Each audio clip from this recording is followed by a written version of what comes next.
This Tahoe has a large dent in the rear bumper.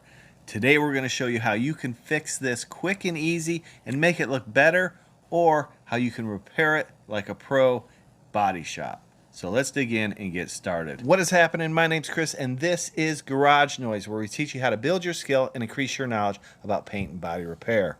The first thing we need to do on this Tahoe bumper is we need to get that dent removed. How are we going to do that? With heat.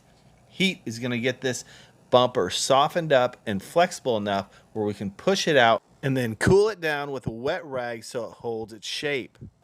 So this Tahoe bumper is made up of heavy duty thick plastic. Some bumpers are going to be more flexible than others and require less heat to get them back into shape. So this bumper we're going to heat up really well in order to get it flexible enough to pop out this dent.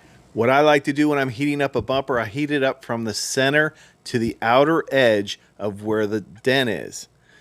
Now, we want to do it from the back side of the bumper because we want to avoid damaging the paint if we have to. It may pop out really nice and you may not want to do anything else. So this would be the easy way to fix this dent. Get the bumper off, heat it up from the back side, push it out with a wet rag and cool it. And that will help it to hold its shape and get you down the road with a bumper that looks much better. Once we applied enough heat to it, we're going to push it out from the back side and cool it. As you can see, most of this large dent popped right out. Now there are a couple smaller dents that we need to address. So what we're going to do is heat directly on those dents and do the same process. I'm going to spend a little time here and heat up each one of these dents and then cool it and try and get it pushed out the best that I possibly can. The straighter this bumper gets, the less body filler and body work we have to do to the bumper itself, and it just makes for an easier repair. Now that I have these dents all pushed out and ready for some body filler, we're going to address the tabs that were torn during the accident. I'm going to grind it down with a 36 grit roll-lock disc on my angle grinder. Then I'll apply some 2-part epoxy designed for plastic repair. And you can find all the products and tools I use by clicking the link down in the description.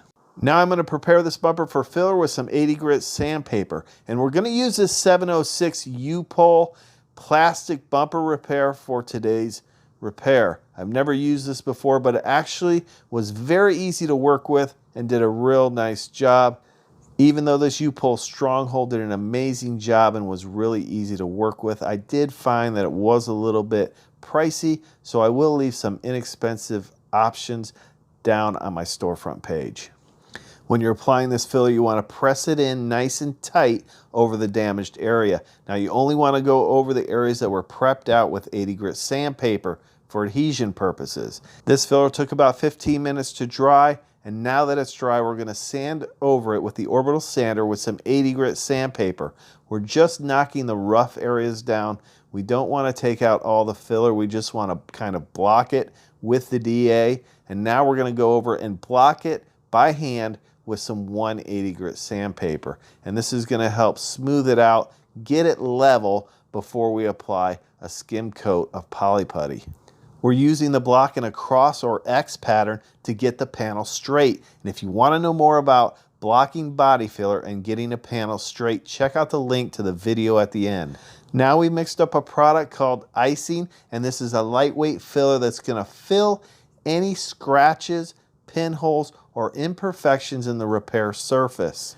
Now we're going to block it with some 180 grit sandpaper on the Velcro Hook It block. We're going to block it in an X pattern to get it straight, and then what we'll do is go over it with some 320 grit sandpaper on the orbital sander. What that's going to do is remove all of those 180 grit scratches that you've put in with blocking. Now you don't want to dig into the body filler because you already have this area straight. We want to just remove those scratches.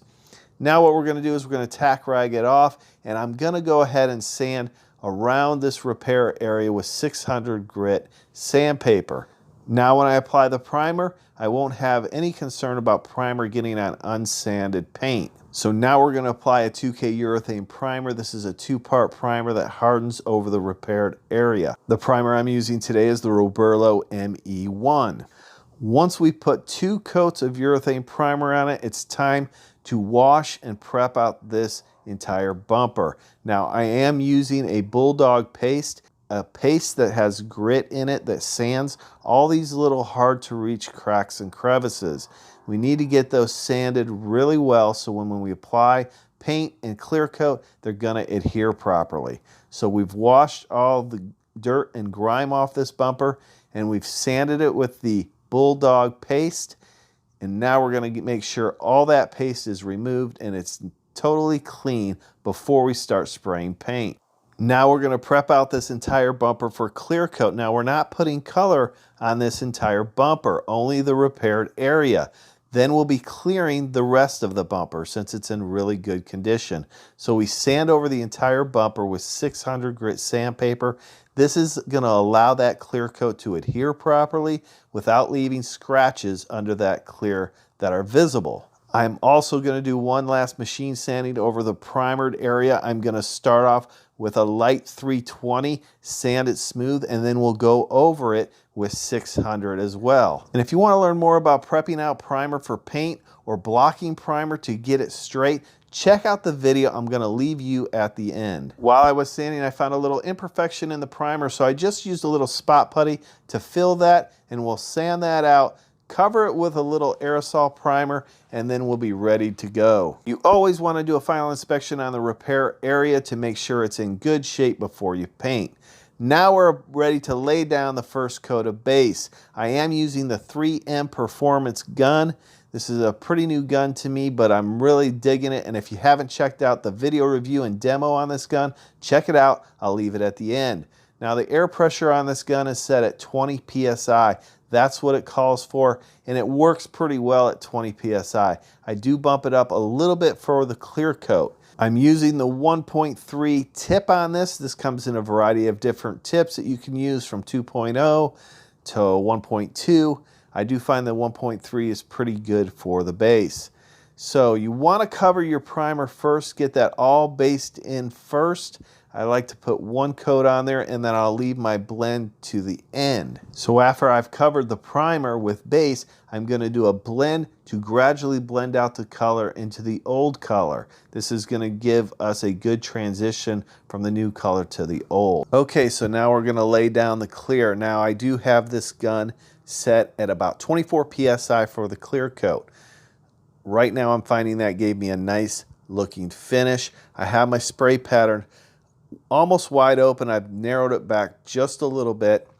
I'm going to overlap 70% on my passes. I'm going to have a consistent speed, and you want a consistent distance from the panel of 4 to 6 inches. This is going to give you the nice high gloss finish in your clear coat. And if you want to know more tips and tricks on how to spray clear light glass, check out the video I'm going to leave at the end. So I do have to say, the more I use this 3M Performance gun, the more I like it. I love the fact that the tips are so easy to change and I can switch from sealer, primer, to base, to clear coat so easy. And I can also clean this gun so easy. And it makes life a little bit simpler and a little bit hectic. You know, when I'm busy and in the shop trying to do things, it just makes it very easy to set up and change things out. And look at the finish. The finish is coming out beautifully. I mean, it's really laying down the clear. So this repair is almost complete. We're putting on the final coat of clear coat here. It came out beautifully, and you can see that this 3M gun is working great. And I'm not getting paid by 3M. I did not get this gun for free. I purchased it, but I'm giving you my honest opinion. I think this gun works for DIYers and professionals. Listen, if you want to learn more about paint and body repair, click on one of these videos right now, or check out my YouTube channel, subscribe to it, and you can watch all the videos you like. If you want to help support the channel, all you have to do is like, subscribe, and click the bell. Thanks for watching. We'll see you next time.